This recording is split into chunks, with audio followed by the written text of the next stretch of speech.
E aí, galera, tudo bem? Bem-vindos de novo ao canal de YouTube de Marco Mercado Fotografia. Dessa vez com um convidado especial, Humberto Bassanello, cineasta, fotógrafo e documentarista, com vasta experiência em viagens e expedições pelo Brasil. Bem-vindo, Humberto. Muito obrigado, Marco. Uma honra, um prazer estar aqui. Eu também fico muito lisonjeado de ter você e poder conhecer um pouco mais do teu trabalho e da tua biografia. Bora, vamos lá. Me conta um pouco da tua história, dos teus projetos, dos logros, para que o público conheça de você. A partir de quando você quer saber? Quero saber tudo. Tá, eu vim pensando no caminho, né? Eu sempre me pego pensando como que eu vim parar nesse universo do audiovisual. E eu sempre volto numa história quando eu tinha uns 6, 7 anos de idade, numa viagem que eu fui fazer, e meu pai comprou uma camereta 35 mm, na época película ainda, da Kodak. E aí, eu lembro que a gente fez essa jornada. A gente foi até a loja para procurar a máquina que era compatível com o orçamento. Ah, como eu sabia. Depois fomos até a loja, não tinha o filme lá, fomos até uma outra loja comprar o filme. Lembro que ele comprou Asa 400. E aí ele colocou o filme na máquina e me deu. E ele passou Que aquilo com. lindo. E Como ele, se fosse ele disse assim: cuida com responsabilidade e traga as suas memórias. lindo. E aí, isso não ficou naquele momento na minha vida. Isso voltou muito tempo depois. Quando eu já me vi trabalhando com fotografia, com direção de fotografia, ou caminhando para direção de fotografia, e eu me peguei pensando, mas quando que é a semente mais primordial disso? E eu lembro dessa história. E dele passar isso e falar, traga suas memórias. E hoje eu vejo que é isso. Meu trabalho é um pouco isso, é investigar, é retratar, é registrar e transmitir memórias. Para mim, Sim. a imagem, ela é isso, né? De alguma forma. Documentar memórias, né? Que é a parte do cinema e da audiovisual que você gosta mais de fazer. Isso. E aí, a história, vamos dizer assim, profissional começa em 95, mais ou menos, quando eu entrei na FAP para fazer rádio e TV.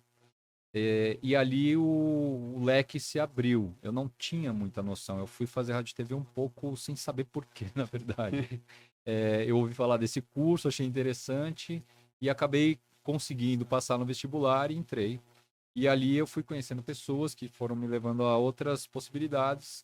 Eu cheguei a uma produtora chamada Estúdio Preto e Branco, que é uma produtora que existe até hoje, uma produtora que trabalhava na época com cinema, publicitário, né? Era o que mais se absorvia a tecnologia do cinema, vídeo e fotografia still. Eram Sim. 3 sócios, 3 fotógrafos. Então foi uma grande escola, Estúdio Preto e Branco. Eu tinha a oportunidade de fazer fotos, gravar vídeos e filmar com película os comerciais que eventualmente apareciam ali, né? Então, aí esse bicho da fotografia pegou mesmo ali, e aí foi o começo da carreira.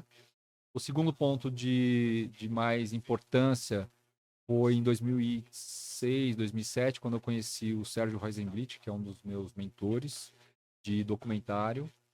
E eu o conheci para fazer O Milagre de Santa Luzia, que é o documentário dele, que filmamos com o Dominguinhos, o sanfoneiro falecido já, grande mestre Dominguinhos, viajando pelo Brasil. Então, foi uma sobreposição de descobertas e delícias naquele momento ali. Conviver com o Dominguinhos, foi uma experiência muito marcante, um verdadeiro mestre, não só da música, mas uma referência de pessoa para mim ali, a posição dele diante da vida e de como ele transitava e encontrava as pessoas. O documentário, como formato, como maneira de contar histórias, né? Cinema documental, e mergulhar no Brasil. E aí e foi também uma grande descoberta. A gente saiu praticamente de Recife, se eu não me engano, lá em Pernambuco, e transitamos ali pela região Nordeste em alguns lugares, eu não lembro especificar quais, mas principalmente Pernambuco, descemos até o Rio Grande do Sul. E o Certo. Dominguinhos viajava de carro, ele não viajava de avião. Então, de Para poder fato, ter mais noção dos locais e poder Ir retratando no caminho e ter material, né? Ele odiava avião, ele tinha medo de avião, ele tinha pânico e adorava carro. Então, por quê? Por conta disso, pelos Sim. encontros.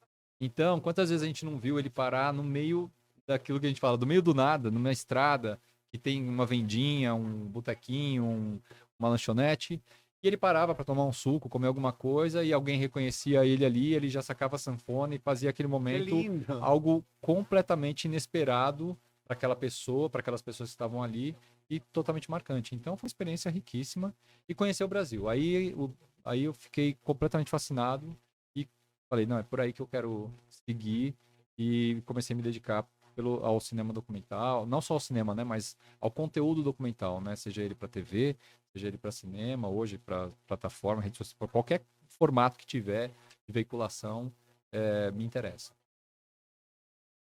Como você definiria seu olhar fotográfico? Boa pergunta. Eu defino como naturalista. Sim.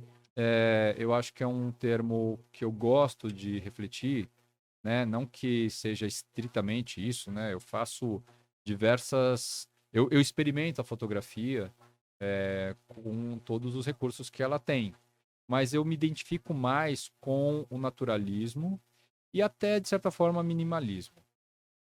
Eu gosto muito de trabalhar ou sozinho ou com poucas pessoas e pessoas que eu tenho muita afinidade. Isso é muito importante para mim. Estar com pares, com pessoas que estejam muito Sim. sintonizadas, não só ao assunto que a gente vai investigar, buscar, retratar, mas entre si também. Pessoas amigas, pessoas que são próximas, pessoas que, mesmo depois que desliga a câmera, que a gente pode tentar conversar sobre o que aconteceu, refletir sobre a vida. Eu sou muito caseiro nesse sentido, assim. Não sei se é a melhor palavra, mas eu sou muito desse estilo, assim, sabe? Eu gosto disso, eu me sinto bem assim, e eu acho que isso possibilita um aprofundamento do olhar, porque para que o olhar se aprofunde, nesse caso, eu preciso me sentir confiante daquilo que eu estou fazendo e mais, transmitir confiança aquilo que estamos indo documentar, seja um ambiente, uma pessoa, uma paisagem, todos os objetos que a minha câmera ou esse olhar aponta, precisa ser visto com muito respeito. Isso é uma premissa que eu carrego dentro de mim. Então, eu busco praticar isso. Para mim, a coisa às vezes extrapola o profissional. É um pouco místico, assim, eu posso te dizer. É um caminho, uma trajetória espiritual para mim. Assim, eu me descubro nessa jornada. E eu descubro o mundo também e com a alegria de poder transmitir isso. Então, isso não é para mim, isso não é uma coisa egóica, é um fluxo. Eu sinto que isso que é parte dessa trajetória que eu faço esse fluxo. Então, o olhar é o que eu dirijo, né? Mas eu preciso trazer e eu preciso levar. Que características do formato ensaio são as que você ressalta mais e que você fica mais atraído por elas? Desculpa, repete a pergunta. Sim. Que característica do ensaio, do formato de documentário, você fica mais atraído? Ou você gostaria de ressaltar mais que desperta essa curiosidade, essa paixão por documentário? Sim, existem inúmeras maneiras de fazer um filme, né, ou contar uma história, né? O documentário é uma dessas maneiras. E o formato documentário, ele também, ele não tem uma bula, né? Para fazer um documentário você deve fazer assim, assim, assado. Então, tem maneiras e maneiras. Eu me identifico muito com algo que ele é uma pesquisa enquanto se filma, né? É, um pouco o que já foi chamado de cinema verdade, né? Ou de cinema direto, melhor dizendo, que é aquela abordagem que para o Humberto conhecer o Marco, eu ponho a câmera e já filmo isso do nosso primeiro encontro. Um pouco o encontro, né? Um pouco o que está acontecendo aqui. A gente está tendo a oportunidade de registrar esse momento agora. Esse processo de conhecimento um do outro, né? Exato. Esse é um processo que eu aplico para fazer documentário. Claro que muitas vezes eu investigo muitas coisas para poder chegar bem informado, bem preparado. Mas o contato, eu gosto de que ele seja feito com a câmera. Então, existem outras formas de fazer documentário quando você investiga antes e filma depois. É um outro jeito, né? Que eu já fiz também. Não é que eu descarte, né? Eu tenho a tranquilidade de usar a técnica para a situação, da forma como a situação convida, né, a aplicação da técnica. Então, mas, em geral, o que eu gosto mais é quando dá esse frio na barriga, que é o encontro que você vai se deparar pela primeira vez com uma situação, que não vai poder repetir essa É, situação, e aí entra uma coisa que eu acho que é uma adrenalina mesmo, sabe? Você tem que estar muito concentrado, muito focado. É uma experiência de muito foco, realmente. Né? Porque, assim, os erros podem e irão acontecer, mas você tem que tentar minimizá-los ao máximo. Mas por que isso? Não é só uma aventura, não é só pelo sabor dessa adrenalina. É porque tem algo que eu reconheço que só é possível captar nesse instante único, verdadeiro e autêntico. E não tem take 2. E não dá para repetir. Então, isso se assemelha a, por exemplo, quando eu, né, e as pessoas que filmam a natureza sabem que é assim, que a gente usa isso para filmar a natureza, você né? não pode intervenir, né? Tem que deixar que a natureza circule e transita de uma maneira natural. Exato. E você tem que estar muito preparado para aquilo acontecer, Sim. né? Então, sei lá, um exemplo que todo mundo vai conseguir imaginar.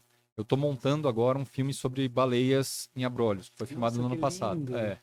Um filme dirigido por uma grande parceira, amiga, a Liz Reis, e eu co-dirigi com ela, faço parte do time de fotografia junto com outros parceiros e sou o montador do filme. Então tem momentos que a gente precisa pegar o salto da baleia jubarte na água. Você não sabe onde ela vai saltar. Tem ideia? Então você começa meio que intuir ali. E quanto mais você se concentra, parece que esse fio condutor da concentração a conecta com alguma coisa ali que dali a pouco você põe a câmera no lugar certo e a baleia pula ali, entendeu? Então é um pouco isso, assim. Eu gosto disso. Eu gosto dessa possibilidade que hoje a tecnologia digital te dá, que você pode fazer muito arquivo, Sim, mas eu não gosto de gastar isso. Eu gosto de ser preciso preciso. no uso Você disso, disse que né? a boa fotografia está combinada com conhecimento do teu equipamento e sorte. Totalmente, exatamente. E aí eu acho que e a sorte ela colabora quando você se põe dessa maneira. Já tive muitas confirmações dessa teoria Sim. de que esse estado de espírito ele colabora demais, tanto para você estar presente no momento onde a coisa se manifesta, quanto para achar fios condutores de narrativas também. Nem sempre o que a pesquisa prévia te dá é o mais legal. Às vezes a coisa acontece no meio de uma gravação, quando algo é citado, quando alguma coisa rola ali, e Tem aí que ter você tem essa que. versatilidade, né? De poder se acoplar ao que está acontecendo na hora. Porque você pode criar um roteiro, uma trama, mas pode não ser 100% como você deseja, né? Eu acho que tem que ter essa flexibilidade de ouvir o que está sendo dito naquele instante e que pode ser, claro, absorvido ou ignorado. Mas isso para mim é importante no processo, né? Voltando à tua pergunta. E ele é tão determinante que normalmente o roteiro do que eu produzo ele é feito na ilha de edição. Eu vou muito atrás dessa linha que vai guiando, essa linha narrativa que vai se mostrando. É claro, tudo isso preparado, com um espelho de gravação, que a gente chama, né? Que é uma espécie de pré-roteiro. Você sabe mais ou menos para onde você tem que ir, o que você vai buscar, o que você vai investigar. Mas tem coisas que você tem que estar muito atento para seguir, né? E aí, coletando todo esse material, eu vou para a ilha, aí eu sento para um segundo momento, a ilha de edição, sento num segundo momento para analisar aquele material e encontrar de novo a linha narrativa, mas Sim. dentro da construção da montagem. E muitas vezes ela pode ser totalmente desfragmentada, né? Nem sempre ela é cronológica, então, enfim, é por aí. E me conta, para você, o que significa a fotografia na tua vida? Já você me contou essa história linda da parte da tua infância, mas como você definiria a fotografia no teu dia a dia? Uhum. Bom, hoje ela é uma extensão e é um complemento da minha existência. Assim, eu não me vejo sem a relação com a imagem. A fotografia é a técnica, né, que a gente usa para isso, mas eu acho que quanto mais eu vou aprofundando a reflexão sobre isso, mais eu vou vendo que isso diz respeito a coisas que extrapolam a própria fotografia, né? Ela, no sentido profissional, foi a partir do audiovisual e especificamente com a fotografia, a direção de fotografia, que eu tive a oportunidade de conhecer lugares absolutamente encantadores do planeta Terra, especificamente do Brasil, mas expandindo, né, para viagens que eu tive a oportunidade de fazer para outros lugares do mundo, e que eu tenho a clareza de que essas viagens e essas oportunidades de estar em certos lugares, de conhecer certas pessoas, de ver e vivenciar certas experiências, são a minha base hoje. Elas me formam constantemente. Então, é uma experiência que eu imagino que seja muito difícil de ter. Ela forma o indivíduo único que foi batizado de Humberto, que eu ainda estou em busca de saber bem quem é. Porque ela está se construindo. E a fotografia é parte dessa construção. Ela me constrói, ela ajuda que eu me construa, que eu me reconheça. É fundamental para mim. Mas não é porque ela é melhor do que qualquer outra coisa. Eu acho que a sacada mesmo é que qualquer caminho pode fazer isso, para qualquer ser. Tem gente que não sai de casa e descobre o mundo, né? Porque tem a possibilidade, muitas vezes, de fazer essa introspecção. Então, talvez seja um pouco filosófico demais, Não, mas é mas certo. a Quando você, para você criar uma fotografia, para você ir atrás de uma fotografia, você vai atrás dos teus pensamentos, né? Atrás das tuas ideias. Então, há uma introspecção, atrás dos teus gostos. Além disso, você fica aberto a outras coisas no teu arredor que ajudem a inspirar e abrir teu olhar, né? sim. Isso é E às bastante. vezes é isso, né? Você acha que você está indo fazer uma foto, né? Ou uma filmagem, né? Mas quando você para ver tudo que aconteceu e acontece para que esse momento chegue, para quem se permite refletir sobre isso, ver o quanto de aprendizado de vida a gente tem a oportunidade de ter. Por isso que eu digo, a fotografia para mim ela abriu muitos portais, né? Eu conheci a Floresta Amazônica, eu conheci o Pantanal, né? Conheci um dos biomas que eu acho mais incríveis e que é único na Terra e que só tem no Brasil, que é a Caatinga, né? Que é uma informação que pouca gente conhece, mas é o É, grande, é um deserto, né? Que acontece aqui no Brasil e é um bioma único. Eu sou fissurado pela Caatinga. Então, assim, são situações que, claro, eu poderia comprar uma passagem aérea, ir até lá, pagar um pacote de turismo e não sei o quê, ou tentar viajar com uma mochila, né? É possível também. Mas isso sempre foi conduzido pela fotografia. A fotografia me levou. E aí, quando eu pego e penso e reflito sobre isso, parece que é uma coisa que me conduz, sabe? Que me leva para esses lugares, né? Então, eu dedico muita gratidão à fotografia, né? A tudo que ela proporciona na minha vida, de aprendizado, de sustento, aí no outro aspecto também, né? Porque é da onde vem o sustento da minha família, né? Da parte que me cabe, né? Dos meus filhos, de minha esposa, da minha companheira, né? Então a gente vai aprendendo a ter gratidão, né? Pelo ofício, né? E não achar que respeito, como você falou, Exato. respeito pelo trabalho e pela arte da fotografia que deu tanto para nós, né? Exato, exato. Eu reflito muito sobre isso, assim. Eu não tenho uma conclusão fechada, eu fico divagando. Algo que eu também percebo é diferente quando você vai conhecer um lugar, no caso de você que falou de viajar com tudo pago. Diferente você viajar a um lugar de turismo e outra coisa é você ir a fotografiar o lugar. Como você fala, você fica com todos os sentidos quando você vai fazer fotografia, com todos os sentidos em alerta, procurando Uhum. luz, procurando enquadre, procurando momentos que acontecem. Então, acho que a exploração é mais extensa quando você vai a fotografar, Uhum, né? uhum. Com certeza, assim, tem essa experiência da hiperconcentração. Sim. E é uma coisa que não acontece tão espontaneamente, a gente precisa de estímulos para isso. Eu acho que cada um que experimenta isso sabe do que eu estou dizendo. Assim, a gente coloca objetivos para poder chegar a esse estado e se colocar, né? Dizem que é muito parecido, por exemplo, com um cirurgião que está num momento ali muito Sim. delicado. Obviamente, ali o cirurgião o erro dele pode ser fatal naquele instante. Não é para tanto na fotografia. Mas eu acho que em termos de Mas nível de ainda com concentração, fotografia digital, é, que antes era 36 erros, porque senão acabava o rolho, né? mas mas eu não diminuo, eu não acho que é menos, porque a fotografia também já salvou muita vida, né? Ela também já serviu como instrumento de De denúncia. informação no caso do fotojornalistas de guerra, por exemplo. Exato. Graças a eles se sabia o que em verdade estava acontecendo na guerra, que muitas vezes era camuflado, né? Uhum. Então, nesse caso, salvou bastantes vidas. Sim. As investigações que acontecem, que você precisa trazer essa prova, né?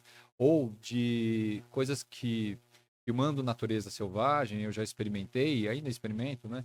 A gente, às vezes, tem a oportunidade de filmar um comportamento biológico que não era nem conhecido, né? E aí isso é levado à comunidade Estudo. científica e aí se descobre alguma coisa que muda algum paradigma de comportamento em relação ao planeta Terra, né?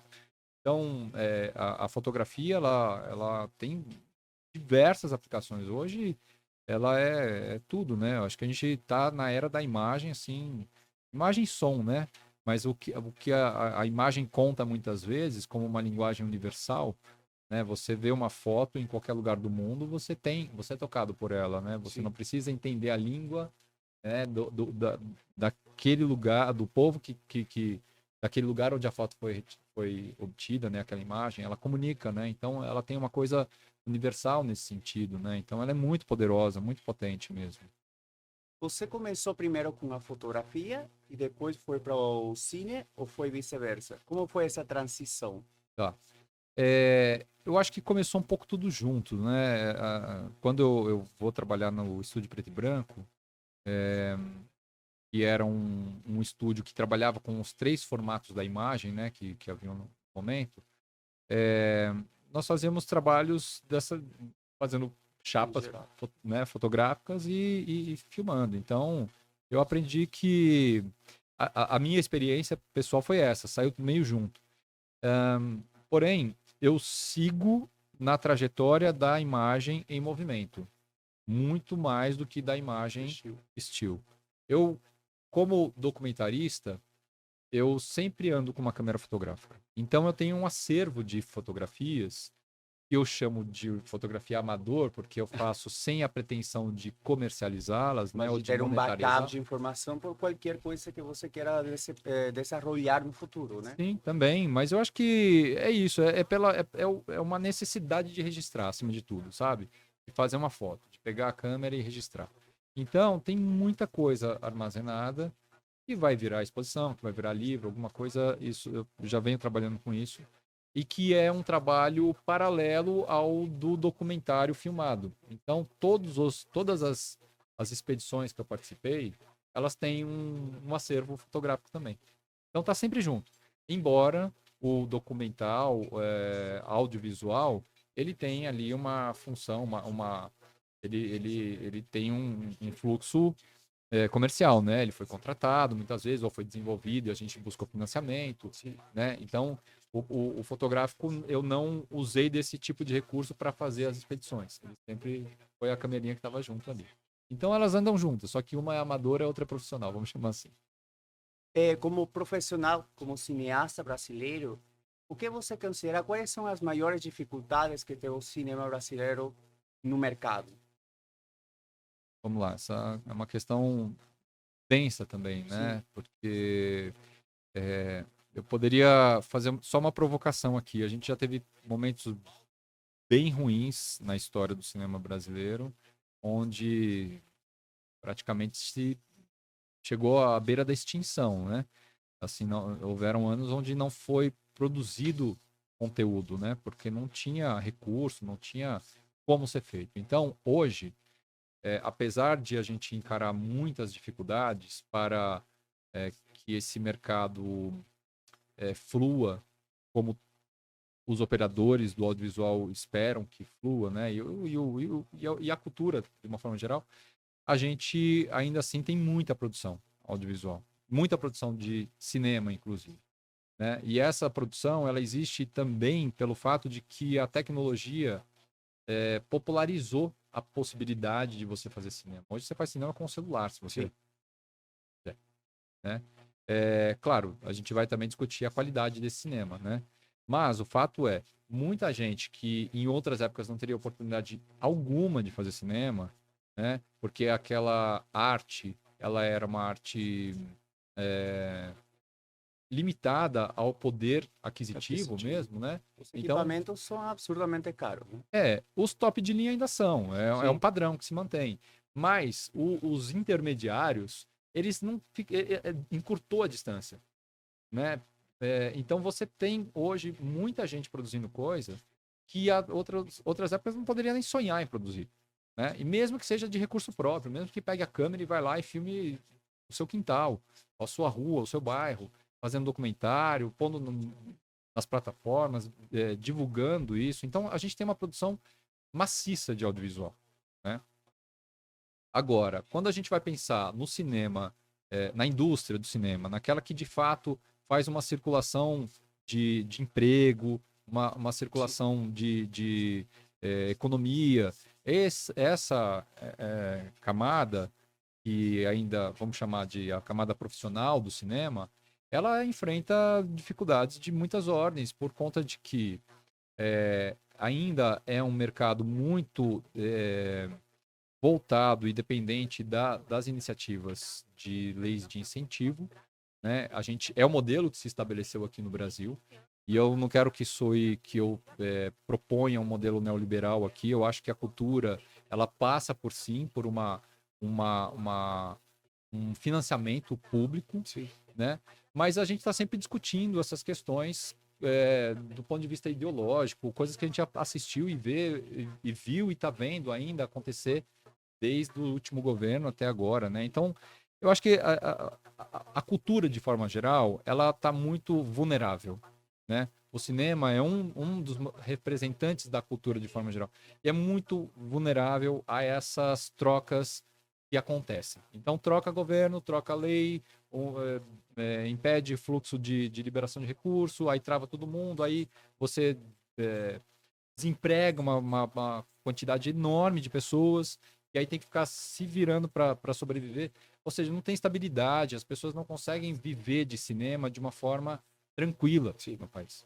Né? No 2018 foi 19 que tinha um auge e daí houve uma parálise de projeto e agora que está voltando de aos poucos, não foi? Exato, a gente teve houve um movimento, né, de cancelamento de editais Sim. que já tinham sido aprovados, ou seja, Que já tinham aprovado.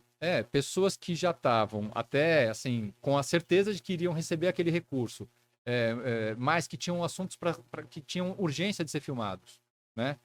Saíram pegando empréstimo em banco ou abrindo os seus cofres para poder fazer com o que tinha com os recursos próprios para já garantir o material e aí cancela o edital. Então foi um choque, né? Um choque violento e de algo que era um recurso que só serve para isso. Ele não pode ser direcionado para outras áreas, né? O Estado não pode simplesmente pegar esse dinheiro que é da cultura e pôr em outras áreas, né? Então foi um dinheiro que foi bloqueado e ficou ali parado. Ele só foi liberado no ano passado, se eu não me engano, 2022. E aí tivemos uma enxurrada de produções. Uma enxurrada não é a melhor palavra, mas assim, uma quantidade de produções Que estavam em espera, que em estavam esperando. espera desde antes. Exato, por muita ação coletiva de ir lá e junto de ação da justiça para furar esse bloqueio e liberar esses recursos que já eram para ter sido liberados. Então, deu uma falsa impressão de que o mercado ia bem. Mas não é, a gente estava trabalhando com dinheiro de outros tempos, né?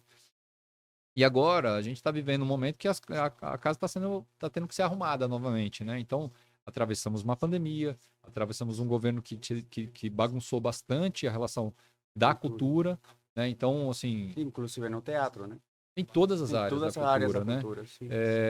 Então a gente está tendo que, e de alguma forma, é, a gente precisa olhar para essa situação e aprender com ela. Desse ponto de vista, a gente precisa aprender para que a gente evolua enquanto indústria do audiovisual, enquanto indústria do cinema, enquanto indústria da cultura, né? A cultura é uma coisa que brota espontaneamente de um povo, mas a gente organiza isso para que isso seja subsidiado também de alguma forma para que isso se torne um fluxo de cultura. Todos os povos têm a sua cultura, né? O povo brasileiro tem a sua cultura também, e é justo que ela seja, que ela se retroalimente, que ela tenha condições de existir. E a cultura, ela também, ela vai sempre estar na linha de frente dos questionamentos também, né? A gente precisa se questionar. Então, é função da cultura fazer esse papel. Talvez junto com a educação, elas sejam um pouco irmãs, assim, né? Não dá para a gente pensar um povo saudável, pleno, próspero, sem condições de produzir cultura e sem condições de produzir educação, né? Então, O espaço do cinema brasileiro, por exemplo, nos cartazes dos cinemas, é escassa, né? Porque muitos filmes que tinham que ser mostrados ou não tem espaço porque chega Barbie no cinema, o cinema hollywoodense, americano, e tem pouco espaço para o cinema brasileiro, além que não há incentivo de consumo do produto, da produção nacional. Acho que é França, que teve já uns anos atrás uma educação em escola, um incentivo em escolas e faculdades para o consumo do próprio da própria produção, que aumentou consideravelmente a presença jovem nas salas de cine. Mas em Brasil não acontece isso, né? exato. O Brasil, ele é um fenômeno curioso, né? Porque a gente ainda tem um comportamento de colônia. Quando se trata de cultura, isso fica muito evidente. Não só porque existe uma matriz que empurra sua cultura para ser consumida no mundo, ela com estratégias, com investimento, né? Estamos falando da cultura norte-americana, que é uma estratégia de guerra, inclusive. A cultura norte-americana ela está nos mais altos valores do PIB norte-americano, porque você vence uma guerra não é com canhões ou com metralhadoras ou com soldados. Dizem que é com a Madonna, com o Michael Jackson e com a Coca-Cola. É assim que você vence. É com ideologia. Tirando a Então, fala de assuntos importantes com assuntos um pouco mais banais. agora, assim, eu tô dizendo que a Madonna, o Michael Jackson e a Coca-Cola são ruins em si? Não. O que eu tô dizendo é de uma dinâmica mercadológica de cultura. Então, existe, sim, uma mecânica que propaga a cultura norte-americana, estamos falando dela, né, para outros lugares do mundo. E o Brasil é muito receptivo a é muito dócil, é muito, né, poroso, Permissivo, para receber esse tipo de influência, porque talvez na nossa formação de povo, que é uma formação que todo mundo sabe, bem ou mal, é de colonização bruta, violenta, e que veio fazer deste lugar um lugar para se retirar, né? Então, quando eu reflito sobre isso, eu não tenho como fugir de voltar um pouco para essas raízes e olhar que muitas vezes essa colonização que a nossa população faz é algo que já anda sozinho. Então, a gente não assiste a Barbie porque só empurram a Barbie para a gente ver, né, enquanto povo. É um pouco a falta de interesse de saber o que acontece aqui também. Então, eu acho que isso é uma camada de dificuldade a mais para falar de cotas de sala de cinema e tudo mais. E aí, quando vem, né, vamos chamar assim, a comunidade artística ou os operadores da cultura reivindicarem o direito à cota de sala, tudo, muitas vezes isso não é bem recebido. As pessoas não conseguem enxergar o que, que de fato está em questão, né? E é isso, a gente conseguir, não digo frear ou inibir, porque isso seria um pouco absurdo no mundo globalizado, a gente pensar que a gente não pode consumir cultura global. A gente deve se conhecer entre os povos, mas também deve conhecer o próprio povo, o seu próprio local, né, onde você habita. Tem uma importância. Talvez o que está difícil é de produzir o interesse em se buscar esse conhecimento, né? E aí parece que quando a gente fala de cota de sala, que a gente está empurrando o cinema nacional para as pessoas verem. A notícia aqui é o seguinte: você vê Barbie porque foi empurrado. Então, assim, a gente só está querendo empurrar um pouquinho de volta e manter. De volta. Não, peraí, não empurra tudo, deixa um espaço aqui. E tem muito, você sabe, também estudo na FAAP Cinema. Às vezes, a pré-estreia de alguns filmes nacionais acontece lá. Tinha um filme que o estreio no Brasil foi adiado só porque estava o estreio da Tortuga das Ninjas, né? Do desenho da Tortuga Ninja, e os cinemas não tinham espaço para eles. E eles tiveram, o pior é que eles já tinham feito, acho que 2 pré-estreias, uma em Rio e uma na FAP, e já tinham que estrear, já tinham tudo a parte de marketing, tudo ali pronto para fazer sua estreia, tiveram que adiar só por isso. É muito Então é curioso, né? É preocupante. E com atores e atrizes muito conhecidos do Brasil, então tiveram que adiar só por isso, com todo já preparado a nível nacional. Agora, Marco, eu também tento fazer nessas reflexões, muitas vezes, assim, tentar entender que a vida em geral das pessoas que buscam, que vão ao cinema hoje, elas entendem que o cinema é um lugar de desopilar, de relaxar, de não pensar. Muitas vezes é isso, né? Pessoas que querem ter um tipo de. O cinema virou um pouco isso, assim. Sim. Então, a gente. Uma excusa para comer pipoca e refrigerante só. E o que está por trás disso, né? De uma vida dura, uma vida difícil também, né? Que você tá cansado, assim. Então é difícil estimular a ida a qualquer núcleo de cultura para se promover mais atividade, mais ação. Eu acho que a gente tem uma questão que ela tem que ser pensada para além das cotas de sala só. A gente tem que se perguntar também por que as pessoas não querem ver. Porque a produção nacional é incrível. Não é porque não explode. Agora já tem também explodindo coisas e voando e tiro né? A gente também está bebendo muito nessa fonte de produzir conteúdos, que é outra discussão. Né? Muito pautado pelo modelo norte-americano de produção audiovisual. A gente está fazendo isso com a cara de Brasil.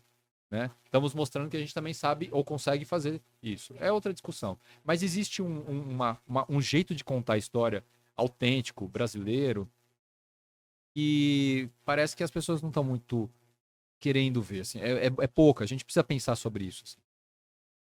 Me conta um pouco mais da tua experiência em Discovery Channel e em National Geographic Channel. Então, aí é na esfera da TV, né? Da Sim. TV fechada, né? Que é um dos lugares que a gente, né, quem produz audiovisual não pode ignorar, né? As emissoras de TV são canais importantíssimos para a nossa existência. Embora canais estrangeiros, eles produzem muitas coisas aqui no Brasil, né? E eu tive a oportunidade de adentrar nesses canais no momento onde eu comecei a filmar com um grande parceiro chamado Lawrence Waba, que é outro mentor que eu tenho, um grande amigo, que é um pouco o padrinho de Natureza Selvagem, nas expedições de Natureza Selvagem. Né? E aí ele já produzia muita coisa para National Geographic Wild, que é o canal que faz as coisas de natureza mais refinadas, assim. E numa certa ocasião a gente teve, ele me convidou para participar de uma expedição e aí eu comecei a fazer esse circuito de natureza com ele, foi um grande aprendizado.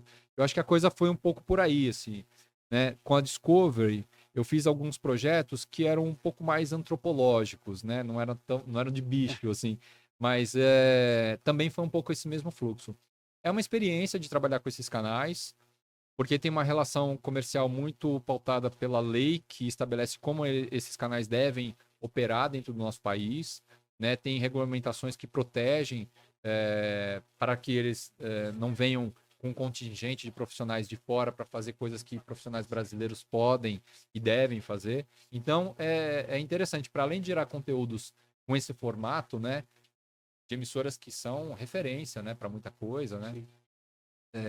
National Geographic, por exemplo, você tem que cumprir uma planilha ali existe uma bula, né, de como você cria o conteúdo. Você não sai fazendo do jeito que você acha que tem que ser, né? Então tem todo um protocolo. Então isso é muito interessante. Isso me ajuda na formação também.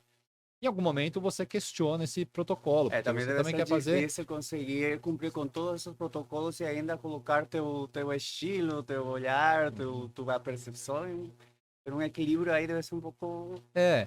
E as emissoras, elas trabalham muito com o objetivo da audiência, né? Então, é uma ciência, é uma outra ciência. Eu participei de diversas reuniões onde a gente decidia como que ia ser contada tal história, pensando no público brasileiro. Por exemplo, eu fiz parte da série Tabu Brasil, que era uma série internacional chamada Tabu, da National Geographic, e que quando ela vem para o Brasil, a gente tinha que adaptar. Era uma série que já existia em outros lugares do mundo e o público brasileiro consumia desses outros lugares do mundo. Sim. Quando foi para fazer o conteúdo nacional, foram longas discussões para entender que a gente tinha que manter um editorial do Tabu, mas tinha que ter a forma brasileira de apresentar o assunto, né? Desde a eleição dos assuntos até a forma como a gente ia captar. Mas era assim, no protocolo tinha, eu nunca me esqueço, que um episódio de 26 minutos tinha que ter 1000 takes aprovados dentro do episódio. Desculpa, de 52 minutos. 1000 takes. Ou seja, eu tinha que Nossa. filmar 1000 takes que seriam válidos para estar dentro do. Do 52 minutos. Daí eu comecei a calcular quantas diárias eu teria que fazer e quanto que eu tinha que acertar em percentual de filmagem durante o dia. E que se eu já tivesse um take bom de uma situação, eu não deveria ficar lá perdendo muito tempo, porque eu já deveria ir para o próximo geralmente, às vezes, tem uns três mais dos bons para poder garantir, né? Exato. Então aí você começa a fazer uma matemática de gerenciamento da fotografia para poder caber aquele conteúdo. Eu não sei quem inventou que tinha que ser os 1000 takes, mas era uma regra da National Geographic, entendeu? De todos os teus trabalhos, qual é sua menina dos olhos? Atualmente é o Olhar Natural. É um projeto que nasceu em 2014, 2015, de uma conversa junto com o Alessio Horto, que é um grande parceiro. Ele é parceiro de alguns projetos, dentre eles o Simulacrum Precipite, que é um projeto fotográfico dele que depois vira filme. E um dia a gente conversando sobre o quão curiosa é a nossa vida de documentarista e que isso poderia ser o conteúdo de uma série documental, a gente começou a redigir um pouco isso, né? E aí somando e sobrepondo as camadas o que seria interessante mostrar. E então, o Olhar Natural, ela é uma série onde a equipe de documentaristas viaja para o interior do Brasil para documentar determinado assunto, enquanto que toda a movimentação dos documentaristas ou da equipe, ela é documentada também. Então tem uma metalinguagem. A gente se filma, né? Não é um making off exatamente, porque é parte oficial do conteúdo. Então a gente está sempre com câmeras espalhadas por onde a gente vai. Então é uma outra dinâmica de filmar. Tá todo mundo com câmera o tempo todo mundo se filmando o tempo todo. E ao mesmo tempo que tem um objetivo do documentário. Então, vamos filmar as abelhas na Caatinga, no lugar tal, X. Aí tem todo mundo filmando tudo para mostrar como é que filma a abelha. E por que ela é a menina dos olhos? Por que essa série é a menina dos olhos? Porque eu adoro mostrar o Brasil. E aí essa série me dá uma liberdade de fazer isso de uma maneira que não está protocolada, como a gente estava falando. Sim. Então, é um conteúdo autoral, a gente busca financiamento para fazer isso. São longos anos. Eu falei que a série começou a ser redigida em 2013, 2014. A gente só rodou agora no final de 2022, começo de 2023, ou seja, quase 10 anos depois, né? 8, 9 anos depois, né? De escrever, de conseguir financiamento, de aprovar, né? De tá tudo certinho. E não foi uma verba absurda, mas uma verba que tornou capaz. A gente filmou a primeira temporada e estamos agora batalhando para fazer a segunda. Vamos ver um pouco dele? Vamos. Pois é.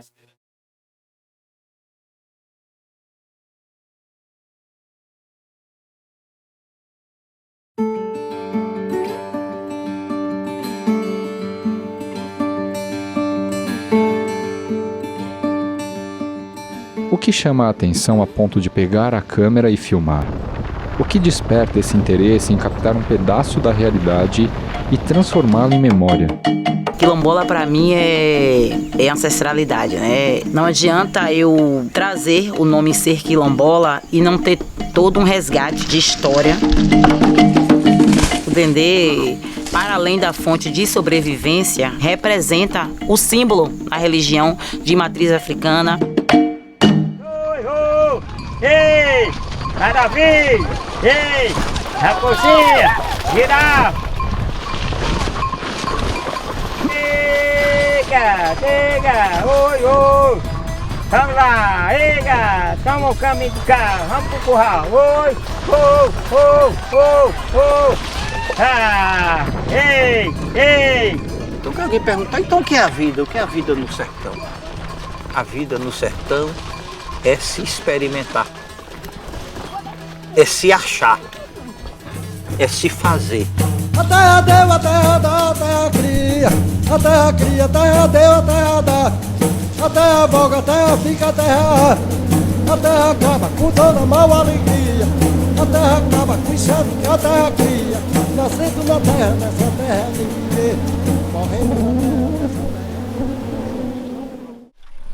Ok, Bruno?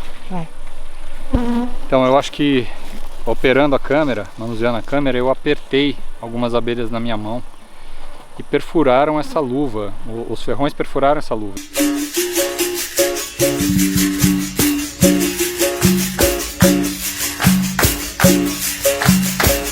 O que é o mangue para você, Cíntia? É um meio de sobrevivência para a nossa comunidade. A gente chama caranguejo isso aqui. Simplificando, olhar natural é uma busca por encontros, conversas e imagens que nos façam refletir sobre maneiras de viver mais conectadas à Terra. O que é a terra pro senhor, hein? A terra é tudo. É a mãe, é o pai, é quem cria nós, cria nossos filhos, é a terra. Põe o cacau na posição que você vai cortar, só pra eu ver mais ou menos aqui. Ó. Vai. Agora pode ser rápido.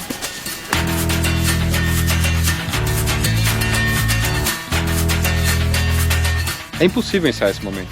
É impossível. O que a gente precisa fazer é estar atento, com as câmeras prontas, com áudio regulado, para quando isso acontecer, que a gente consiga gravar. Como a gente está buscando isso, de alguma forma, isso vai se manifestar.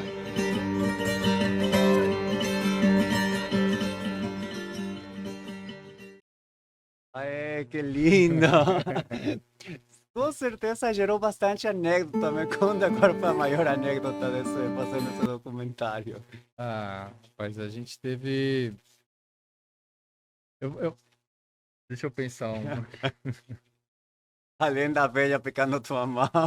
Então, aquela da abelha, eu acho que aquela comunidade que a gente foi filmar as abelhas foi uma experiência tão marcante, porque a própria comunidade era como uma colmeia, assim, eu nunca vi uma comunidade tão alegre, sabe? Que lindo. E o que a série se propõe, né? Eu descrevi um pouco a estética dela, mas eu acho que a essência é gerar mesmo reflexão sobre a vida. Porque a gente acaba sempre elegendo personagens, né, assuntos, que são pessoas ligadas à Terra, de alguma forma. Pessoas completamente fora do mainstream, assim, para mim qualquer pessoa, qualquer ser humano é personagem. Eu não preciso de pessoas que são autorizadas por alguém para dizer que, não é essa pessoa. Eu tô interessado em ouvir o Tua que cada história. pessoa tem para contar. Então, a gente se surpreende em quantas vezes a gente ouve tanta sabedoria de pessoas que você cruza pelo caminho, assim, sabe? Então, e profundamente, é isso. A gente fica um pouco se perguntando o que é riqueza, né? Num mundo que diz para você que riqueza é um jeito, é um padrão, você precisa ter tal coisa, ser de tal jeito para ser rico, né? E a gente se depara com tanta riqueza na simplicidade, com pessoas que são ligadas à terra, que às vezes a alegria é uma coisa impressionante. Todo mundo que eu pergunto o que é riqueza, nesse contexto, me responde que é o ar puro que elas respiram. Nossa, que lindo. Aí isso me faz pensar tanto, porque a gente saindo de uma pandemia, com todo mundo com tanta dificuldade de respirar, uma doença que pegou todo mundo pela respiração. Nós que vivemos aqui numa cidade que, embora muito rica, muito poluída, né, que a gente sabe qual é a qualidade do ar daqui, ouvi de pessoas que às vezes aparentemente dentro desse sistema tem tão pouco, mas é que elas põem em primeiro plano o ar, a tranquilidade, poder acordar e ver esse sol que brilha. Tem coisas que não são ingênuas, são muito profundas. E isso me toca. Eu vi pela tua biografia uma paixão pelo sertão brasileiro. Me conta um pouco de onde sai essa paixão. Então, é isso, né? O sertão é uma palavra que ela nasce como um diminutivo de desertão. Era uma palavra usada para dizer de lugares onde a densidade demográfica era muito pequena, né? Não necessariamente ligado ao clima, mas à quantidade de gente. Então, o desertão do Brasil, ou o sertão do Brasil, é todo o Brasil de dentro, né? E eu, viajando pelo Brasil, fui me encantando por perceber que, claro, com as variações climáticas, né, dos biomas que tem, as pessoas ainda assim sustentam nos sertões uma relação com a vida muito parecida. E isso me encanta. Então muda a paisagem, muda o cenário, mas a essência é muito parecida. Especificamente ao sertão nordestino, que é onde está essa região da Caatinga, que é onde a gente viu, né, boa parte do Olhar Natural da primeira temporada. Aliás, a segunda vai ser só na Caatinga.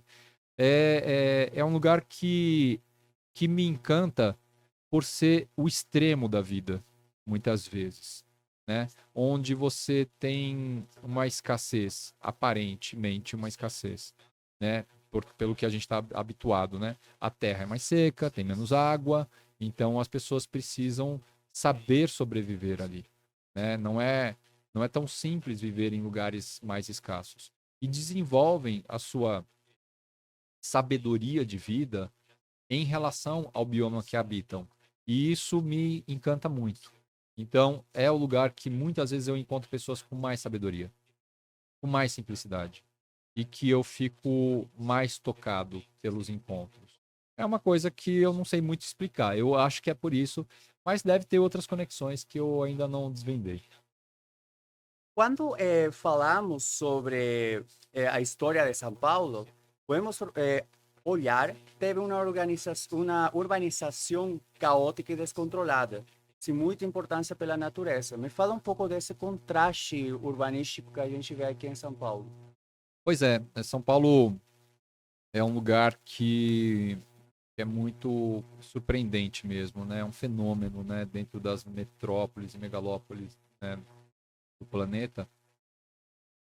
É um lugar que, se a gente pega para ver a história da formação de São Paulo, como ela se deu, essa São Paulo que a gente entende hoje, né? Ela é a junção de muitos fatores, né? E não é à toa, é uma região que abarca diversos povos, né? Eu não lembro agora exatamente os números, mas são números bem surpreendentes da quantidade de gente de todo o planeta habitando aqui, né? E isso não tem como gerar o que a gente imagina de harmonia, porque a harmonia pressupõe talvez uma certa homogeneidade de alguns pensamentos, de formas de ver e viver a vida. Então esse caos de São Paulo, ele é autêntico, pelo menos, né? Ele é caótico e ele é fruto realmente pelo fato de ser uma Babilônia, um encontro de diversas culturas. E esse crescimento muito louco de São Paulo é interessante também, do ponto de vista antropológico e do ponto de vista social, principalmente, e também do ponto de vista ambiental. Porque aqui a gente selou a terra, né? De alguma forma. E você vê como a natureza às vezes se manifesta, né? Tem muitos árvores que estão tomando conta de calçados. Quando chove aqui, onde antes eram rios e lagoas, ficam cheios de água. Então você vê como houve essa urbanização sem um planejamento correto, só pensando meramente no desenvolvimento econômico e não vendo o que pode acontecer com a natureza e isso. Uhum. E fruto de um pensamento de outras épocas. Agora que a gente está refletindo mais intensidade sobre isso, né? Tá todo mundo pegando no pé, assim. Meus filhos já crescem com essa informação muito trabalhada, mas as gerações anteriores, assim, não tinham isso. Então, a gente vê o que foi feito no Rio Tietê, o cimentado, né, para criar as marginais ali, aquilo é uma aberração de todas as ordens, assim, né? Mas era o pensamento da época, né? Não justificando. A gente colhe as sequelas disso, né? O efeito colateral disso, enfim. Há um projeto que eu digo eu e o Alessio, que é meu grande parceiro, a gente desenvolve para falar um pouco desse contraste que se chama Contraste, inclusive. Podemos fazer já ir passando ele, para que vejam sim, e pode ser. começar a falar um pouco de como se originou, como você planejou e... Tá bem. Vamos tá lá. bom? Aí já a primeira você vê o contraste, né? É curioso, porque São Paulo está fundada sobre a Mata Atlântica, né? E a Mata Atlântica é um dos biomas que mais tem poder de regeneração que existe. Há quem diga que se a cidade fosse abandonada hoje, em 2 décadas, isso aqui tudo seria floresta novamente. Assim, Mas mesmo assim é muito chocante de ver a quantidade de concreto, né? Esse mar de concreto que não tem fim. Cidade de pedra, né?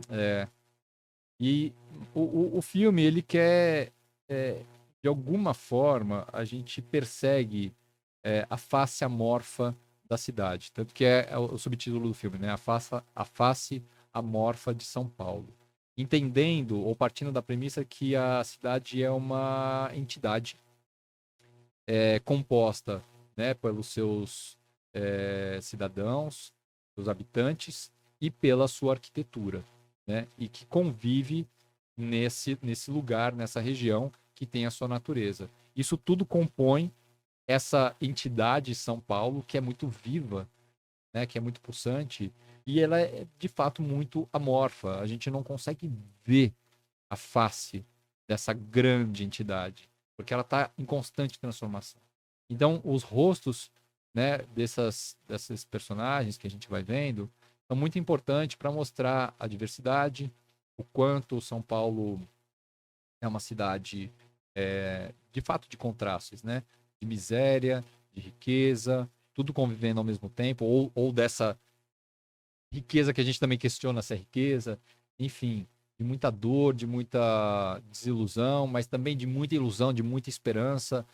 É algo muito dual mesmo, verdade, né? Ela nunca dorme, ela homenageia pessoas que foram muito perversas na construção da cidade, ao mesmo tempo, né? Então a gente tem estátuas de pessoas que foram dizimadoras de outras populações e com nomes de ruas que homenageiam também, torturadores, pessoas que são... Enfim, é muito interessante olhar para isso e tentar refletir mais profundamente sobre isso. A proposta do filme é esse. É um filme que não tem fala, não é um documentário de entrevista, é um documentário de sensações. A gente quer produzir sensações com a fotografia da cidade. Lindo. Você também fez um projeto sobre a Cracolândia. O que você pensa sobre o incremento de pessoas em situações de rua e a naturalização da violência e a aporofobia? Pois é, eu acho que esse é outro podcast, assim. Vamos porque, nossa, é uma experiência que eu ainda não... a gente rodou esse filme em 2013, né, em cima de um projeto do Alessio, projeto de fotografia still, e que aí eu começo a acompanhá-lo para documentar ali. E é uma experiência muito intensa e muito, muito curiosa, né? Esse fenômeno que acontece em São Paulo não é em qualquer lugar do mundo que acontece, de ser no centro, a olhos vistos, essa sombra, não sei se é a melhor palavra, mas esse efeito colateral de um sistema de exclusão, né? Sistema que não cuida de todo mundo, que não parece não caber todo mundo e não querer que caiba todo mundo. Eu acho que, acima de tudo, assim, o nosso modelo de vida, ele é muito excludente. Se você se você não produz ou se você não consome, você está fora desse modelo. Não tem cavidade para outra pessoa que não cumpre essas funções. Né? Exato. É por isso que a gente vê tantas dificuldades de lidar com pessoas mais velhas, com pessoas que têm outras dificuldades, doenças, limitações, né? Porque tudo é feito só para quem está em plena condição de produzir ou consumir. E ali, quando a gente vê a Cracolândia, a gente vê uma espécie de microcosmos funcionando, curiosamente, como algo que é as pessoas ali vivendo naquela condição, sem nenhum amparo legítimo ou real, né? Ou muito pouco, melhor dizendo, né? Tem muita gente vocacionada ali tentando trabalhar, ajudar, mas é uma dificuldade de lidar com aquilo que eu acho que não tem fórmula mágica. Eu acho que passa por uma revisão completa de tudo, sabe? Da forma como a gente encara a vida. Então, e aí eu acho que é isso, vai gerando esse efeito colateral da aporofobia, por exemplo, de pessoas que se sentem muito pertencentes a esse sistema, né? Porque eu produzo, porque eu pago meus impostos, e logo acho um absurdo que parte dos recursos públicos sejam destinados a pessoas que não produzem, pagam seus impostos, né? E aí a gente vai produzindo esse efeito, esse fenômeno que é entre aspas, esse lixo social, né? É um termo que foi aplicado pelo Zygmunt Bauman, um sociólogo polonês, talvez, eu esqueci a naturalidade dele. Enfim, que ele tem um livro importantíssimo para a pesquisa desse filme, chamado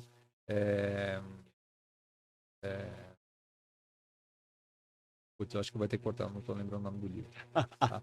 Mas, enfim, ele tem uma reflexão muito profunda sobre esse efeito colateral do sistema, que as pessoas começam a achar que aquelas que não cabem no sistema devem ser descartadas. E vai legitimando a desumanização nesse sentido. Né? É muito triste ver tudo isso. A gente, quando produziu o documentário, a gente produziu muito com a intenção de que as pessoas olhassem de perto. Algo que, quando a gente passa lá, a gente desvia o olhar, a gente se desvia daquela situação. Então, a gente fez o filme para pôr na tela do cinema, que é um lugar mais confortável.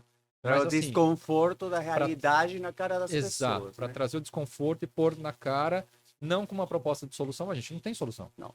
Mas pelo menos que a gente olhe, eu acho que passa pela solução humanizar de novo a relação entre nós humanos. É justamente o que falamos, nós já hemos normalizado essa violência, hemos normalizado de ver a essas pessoas em qualidade de rua e a gente simplesmente, como você falou, ignora. É importante voltar a olhar lá, voltar a olhar os problemas que temos e tentar reflexionar, né? Para poder criar políticas que talvez consigam não solucionar por completo, pelo menos diminuir, né? Sim, é muito complexo, precisa de gente muito capacitada e vocacionada para lidar com o assunto. Não é porque a gente faz o filme e ele te toca no sentido de que você fica comovido, né? E você tem condições de fazer alguma coisa, mas eu acho que a comoção é um passo muito importante. A gente começar a se comover pela situação de pessoas que estão vivendo nessas condições, e muitas porque não tem outra escolha, não tem outra condição, né? A gente se deparou com muita gente que me parece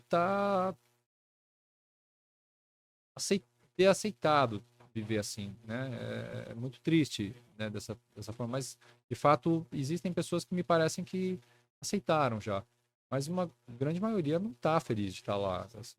querem ajuda também, como podem.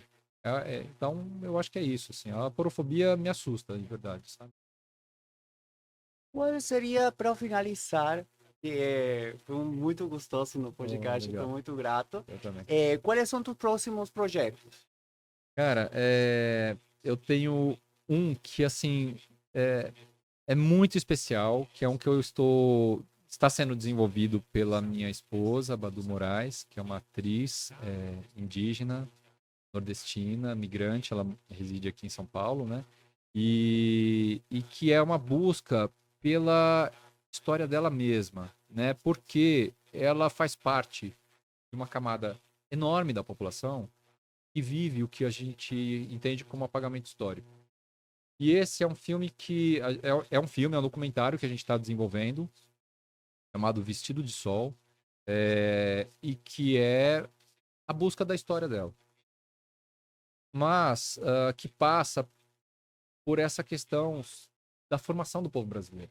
Então, está sendo um filme que nos convida a olhar profundamente, não só para as raízes da nossa família, né?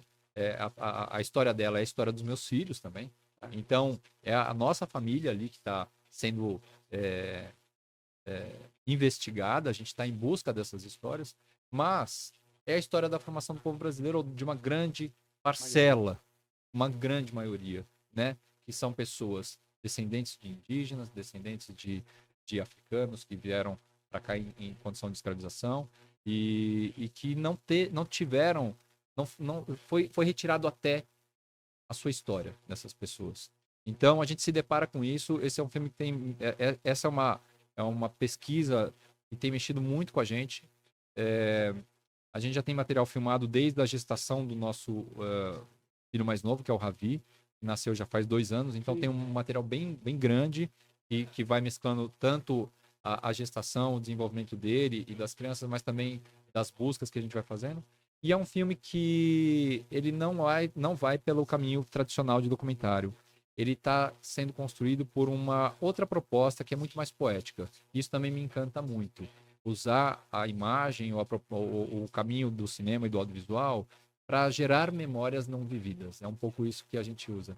Uma espécie de cinema ritual. Então, Conta as tuas memórias. Você falou teu pai. Que lindo. É isso.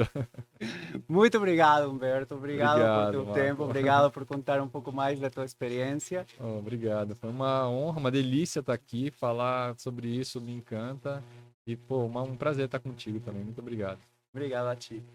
Bom, galera, curta, compartilha, ative o sininho para receber as notificações e se inscreva no canal do YouTube. Obrigado.